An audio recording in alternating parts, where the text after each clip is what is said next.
Hello everyone, this is Takaho Itoigawa.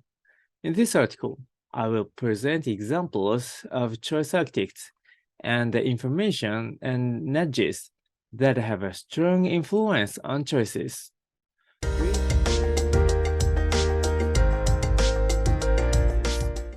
We ourselves can become choice architects, guiding people's behavior in more ideal directions in various fields without changing our positions. In this video, I will present information and nudges that we're exposed to on daily biases that have a particularly strong influence on our choices. I'm sure there are examples that apply to you as well. Please feel free to listen to it as if it might be about you. Let's get started. First, let me give you an overview of what we are going to cover. First, I would like to introduce some situations in which I would like to see choice architects play an active role. The time when a choice architect should play an active role is when a person in a position to make a choice has difficulty in making an appropriate choice. In particular, of the two cognitive systems that people have, the intuitive system 1 and the deliberative system 2, the choice architect is expected to appeal to the intuitive system 1 to encourage a more ideal decision. Next, we discuss the input and output that we focus on when designing nudges. In terms of AIDA model of information action model, we will discuss interest and desire. Next, we will discuss tuning pressure as a factor that influences our decision-making, especially motivation. Tuning pressure is the state in which our behavior is influenced by the behavior of those around us. Next, we will discuss stimulus-response compatibility and path factors as examples that appeal to intuitive system 1. I will present an example of how being able to appeal to intuitive system 1 can help prevent human error. Next, the coercive function will be explained. The coercive function is the function of finishing what must be done before the purpose of the action can be achieved. A work process that focuses on the coercive function can reduce human error. Finally, I introduce default settings. Default settings are situations in which choices have already been pre-selected before you make your selection. The reference material for this video is Nudge by Richard Saylor and Kassastein. First, here are some situations in which we want the choice architect to play an active role. The time for choice architect to play an active role is when a person in a position to make a choice has a difficulty making an appropriate choice. In particular, of the two cognitive systems that people have, the intuitive system 1 and the deliberative system 2, the choice architect is expected to appeal to the intuitive system 1 to encourage a more ideal decision. Here are 4 situations in which we want the choice architect to play an active role. The first situation in which we want the choice architect to play an active role is when it is difficult to concentrate on making a choice. When we are in a hurry, or when we are focused on other things, it is difficult to devote our conscious resources to the choices. Therefore, the choice architect must support their choice so that their choice is generally correct, reasonable, or at least not erroneous and closer to the ideal. Second, the choice architect can also play an active role in cases where decisions are difficult to make. For example, if we go to a restaurant with a foreign food that we do not usually go to, and the menu has only foreign characters that we do not understand, we cannot judge whether the food is soup or meat, spicy or sweet, because we cannot tell the difference. However, if the menu has illustrations or hot characters on it, we can make a reasonable judgment. Second, choice architects can also come into play when feedback is not immediately available. Diet, learning, and medications take a long time to produce results. During this time, it is difficult to keep visualizing good results. Therefore, the choice architect is needed to guide people's behavior in the right direction so that they end up doing the ideal things. Finally, I would like choice architect to play an active role in the cases where one's situation is not easily understood.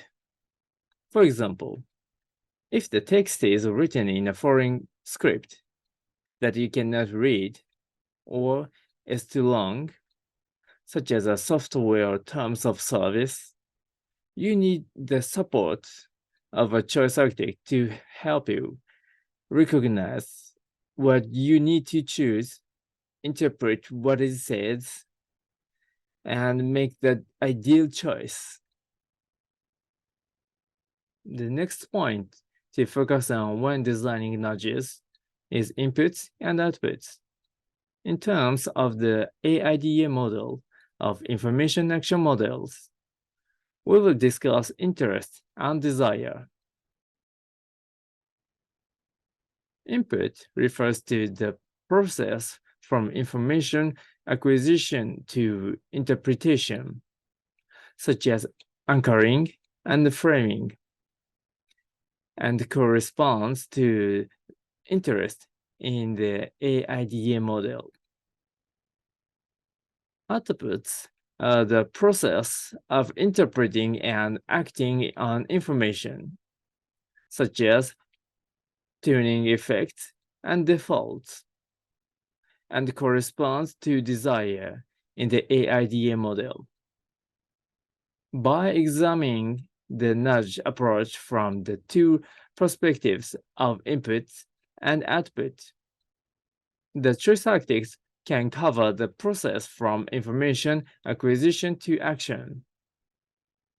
Next, we will discuss tuning pressures as an element of our decision making that particularly affects motivation. Attunement pressure is the state in which one's behavior is influenced by the behavior of those around him or her. Here are some examples and characteristics of attunement pressure. The first is the decision bias known as the bandwagon effect. The bandwagon effect is a decision-making bias that causes people to follow the decisions of others when their decisions differ from these of others. The second is our decision-making bias, known as Black Lives Matter, in which we are more likely to express our opinions when other people or organizations share their decision-making that are the same as ours. Third, we tend to follow the affiliation that says you are this kind of person. This is called identity or persona. These attunement pressures are based on the fact that we are social creatures who live in an organized way. It can be said that humans today are creatures who have survived by having a decision-making bias that values group opinion over individual opinion. Next, we will discuss stimulus-response compatibility and pathway factors as an example of appealing to intuitive system 1. This section provides an example of how appealing to intuitive system 1 can help prevent human error. It is also called an affordance or signifier. For example, consider a door. A door can have a knob or just a plate on it. The problem is that if there is a knob, we tend to pull the knob, even if the word push is written right above the knob. We tend to pull the knob. Such pulling is called stimulus response compatibility. And the factors that cause such pulling are called path factors. If we can induce ideal behavior through such plate or knob design, we can say that it is an effective nudge. Next, I will explain the forcing function. The coercive function refers to the function of forcing the completion of what must be done before the purpose of the action can be achieved.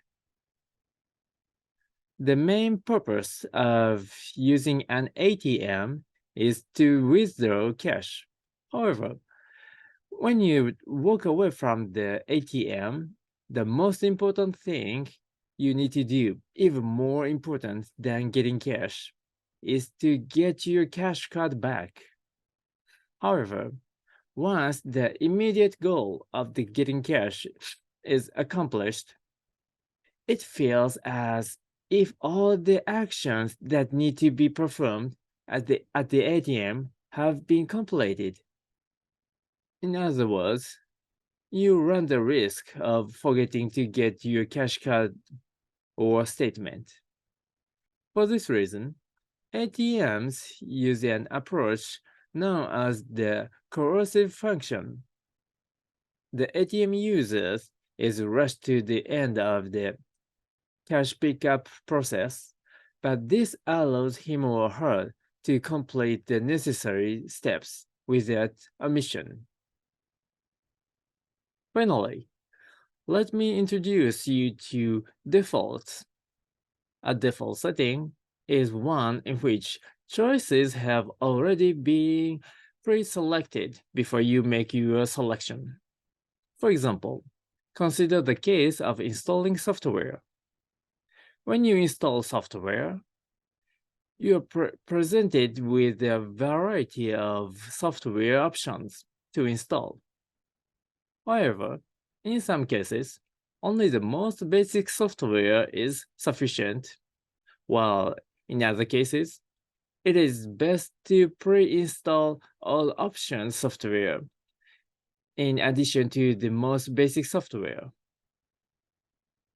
It is very difficult to determine which software to install at first glance. This is where defaults come in.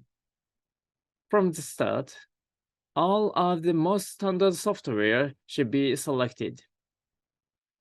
Novice users can avoid mistakes by simply installing the software that has already been selected. The experienced user can change the default setting as needed. It is very difficult for our brains to keep track of everything. If we are told that software developers think is a reasonable combination, we will gladly accept their suggestions without the need to analyze and evaluate them in detail. These are just a few examples of choice architects and the information and nudges that strongly influence our choices. See you all in another video. Thanks for watching.